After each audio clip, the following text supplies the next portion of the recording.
Star प्रवाहावरील मुरांबा ही मालिका सध्या खूपच चर्चेत आहे। मालिकेत अक्षयने वडिलांच्या मदतीशिवाय पैसे कमवून दाखवण्याचे चॅलेंज स्वीकारले आणि यासाठी रमा अक्षयने घरातून बाहेर पडण्याचा निर्णय घेतलाय। तरी सुद्धा अक्षयचे बाबा त्यांना खूपच त्रास देतायत। रमा अक्षयची वडापावची गाडी जाळल्यानंतर आता त्यांनी अक्षयला जीवे मारण्याचा प्रयत्न केलाय। यावेळी आता अक्षयची आई त्याच्या बाजूने उभी राहिली आहे। पाहुयात मालिकेचा हा खास प्रोमो। अक्षय अकलूंगा यांना मेला तरी 72।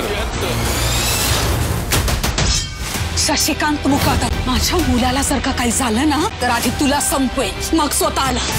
बायको म्हणून सगळं सहन केलं, आज एक आई बोलते। मुलासाठी आईने धारण केला रुद्रावतार असं कॅप्शन या प्रोमोला देण्यात आलंय। मालिकेचा हा भाग बुधवार 21 फेब्रुवारीला दुपारी 1:30 वाजता आपल्याला स्टार प्रवाहावर पाहता येणार आहे। मालिकेत आता पुढे काय घडणार यासाठी तुम्ही उत्सुक आहात काय, आम्हाला कमेंट्स मधून नक्की सांगा। मराठी टेलिव्हिजन विश्वातील बातम्या, अपडेट्स आणि गॉसिपसाठी तुम्ही सबस्क्राईब करा राजश्री मराठी शोबोज।